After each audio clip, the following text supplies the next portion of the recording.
তরুণ রাকিব যখন ইউটিউবে ঢুকতেন তখন তার খোঁজ থাকতো একটাই, কিভাবে আয় করা যায় অনলাইনে। মুভি বা সিরিজ নয়, রাকিব দেখেছিল শেখার সুযোগ। বন্ধুরা যখন নতুন ওয়েব সিরিজের ট্রেলার নিয়ে করতো আলোচনা, রাকিব তখন মশগুল থাকতো ইউটিউব সার্চিং এ। আমার শুরুটা ছিল প্রথমত ইউটিউব দেখে। আমি ইউটিউবে বিভিন্ন প্রতিবেদন দেখতেছিলাম যে ফ্রিল্যান্সিং করে আসলে অনেকে স্বাবলম্বী হচ্ছে। হ্যাঁ, মার্কেটিং শিখে আলহামদুলিল্লাহ এখন আমি মোটামুটি স্বাবলম্বী। মান্থলি আমার প্রায় 1.5 লক্ষ টাকার মতো ইনকাম হচ্ছে। আমার এলাকার যে ছেলেপেলে আছে বা ভাই ব্রাদার আছে তাদেরকে ডাকে বসে তাদের সাথে কথা বললাম এই বিষয়ে এবং তাদেরকে প্রপারলি শেখাইলাম। দেখতেছি যে না, আসলে আমি তাদেরকে খুব ভালোভাবে গাইড করতে পারতেছি এবং তাদেরকে শেখাতে পারতেছি। হ্যাঁ, এখান থেকে আমি চেষ্টা করলাম, যেহেতু আমি তাদেরকে শেখাতে পারতেছি, তো আমি আশা করি যে আমার দ্বারাই আরও অনেককে শিখতে পারবে। তো এখান থেকে আমি একটা লার্নিং প্ল্যাটফর্ম তৈরি করলাম, সেটার নাম দিলাম ব্রাইট ফিউচার আইটি। অলরেডি আমার 1300-র মতো স্টুডেন্ট। হ্যাঁ, সবাই খুব ভালো একটা ইনকাম করতেছে। হ্যাঁ, তো আলহামদুলিল্লাহ আমি চেষ্টা করব ভবিষ্যতেও যদি আমার সাথে কেউ যোগাযোগ করে তাদেরকেও আমি শেখানোর চেষ্টা করব। সেই যে শুরু, তারপর রাত জেগে ভিডিও দেখা, হাতে কলমে শেখা আর অজানা এক জগতে প্রবেশ করা।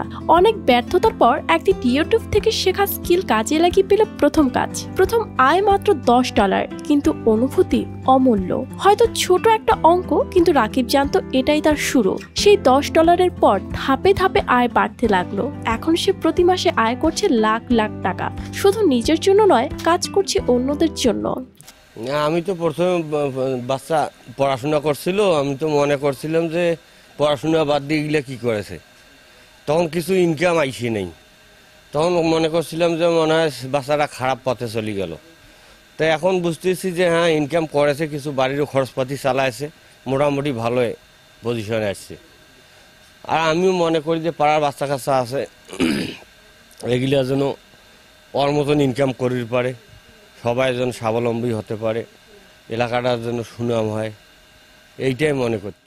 একটা সময় ছিল যখন সারাদিন কম্পিউটারের সামনে বসে থাকার জন্য পরিবার ছিল খুবই বিরক্ত। কিন্তু এই সারাদিন বসে থাকার ফল হিসেবে যখন রাকিব নিজের উপার্জনের টাকায় বাড়ি বানালো আর গাড়ি কিনলো, তখন এই পরিবারই সবচেয়ে বেশি গর্বিত হলেন। নীলফামারী সদরের বাহালিপাড়া এলাকার রশিদুল ইসলামের ছেলে রাকিব ফ্রিল্যান্সিং করে শুধুই নিজের ভাগ্য বদলায়নি, শেখাচ্ছেন এলাকার বেকার যুবকদেরও। এখন তার শিখিয়ে দেওয়া ছেলেরাও ফ্রিল্যান্সিং শিখে আয় করছে। আমি এবার ক্লাস 10-এ পড়ি, এসএসসি পরীক্ষা দেব। প্রতিদিন দেখি রাকিব ভাইয়ার কাছে অনেক লোক আসে। একদিন ভাইয়াকে জিজ্ঞাসা করলাম, ভাইয়া এত লোক আসে কেন তোমার কাছে? এখন বলতেছে যে অনেকজন নাকি কাজ করে জিপি মার্কেটিংয়ের। আমি তো সব বুঝি না। পরে ভাইয়াকে একদিন বললাম যে আমাকেও শেখাই দেন। পর ভাইয়া আমাকে বলছে আচ্ছা ঠিক আছে শেখাবো। পরে ধীরে ধীরে শেখাইলো। এখন মোটামুটি ওই জিপি মার্কেটিংয়ের কাজ দিয়ে আমি নিজের পকেট খরচ, পরিবারকেও কিছু টাকা দিতে পারি, নিজের পড়াশোনার খরচও চালাইতে পারতেছি। আসলে আমি একজন স্টুডেন্ট, অনার্স 2য় বর্ষের ছাত্র। আমি এটাতে ইন্টারেস্ট দেখি যে একটু পড়াশোনার পাশাপাশি কিছু করতে পারি কিনা। তখন রাকিব ভাই বললো ঠিক আছে, সমস্যা নেই, যেহেতু আমার ভাইও তোমাকে শিখাই দেবো, সমস্যা নেই। আমি লাস্ট 1 মাসে $162 মতো ইনকাম করছি। মোটামুটি করতেছি আর কি, রেগুলার কাজ করতেছি। ইনশাল্লাহ সামনে ভালো কিছু হবে। এদিকে জেলা প্রশাসনও বিষয়টিকে গুরুত্ব দিচ্ছেন। স্থানীয় বেকারদের ফ্রিল্যান্সিং প্রশিক্ষণের আওতায় আনার প্রতিশ্রুতি দিয়েছেন জেলা প্রশাসক। আমাদের কর্মসংস্থান বৃদ্ধির একটা বড় জায়গা হলো আমাদের এই ফ্রিল্যান্সিং এর একটা সুবিধা হলো যে এদের মার্কেটটা হচ্ছে গ্লোবাল মার্কেট, এদের কম্পিটিশন হচ্ছে আন্তর্জাতিকভাবে। সে এখান থেকে বসে, এই দেশে বসে দেশের বাইরে কাজ করে আমাদের জন্য ডলার নিয়ে আসবে, তার নিজে স্বাবলম্বী হবে, দেশের রেমিটেন্সটা আসবে। এটা খুব একটা ভালো উদ্যোগ এবং অনেক পরিশ্রমী ছেলে কিন্তু ইতিমধ্যে আমাদের এখানে এস্টাবলিশড হয়েছে। আমি কয়েকজনের কথা জানি যে কয়েকটা উপজেলায় এরা 3-4 লাখ টাকা করে মান্থলি রোজগার করছে। আমি তাদেরকে উদ্বুদ্ধ করছি যে তারাও যাতে ওই প্রসেসটা শিখিয়ে দিবে, পাশাপাশি অন্যান্য ট্রেনিংয়ের আয়োজন করে দিব, যাতে এই বিশেষ করে ডাটাবেজ, তারপর সফটওয়্যার ডেভেলপ, এই বিষয়গুলো যদি ওরা নিজেরা শিখে, তারপর হলো প্রসেসটুকু ছোট্ট একটা ট্রেনিংয়ের মাধ্যমে আমরা তাদেরকে সহযোগিতা করতে পারি।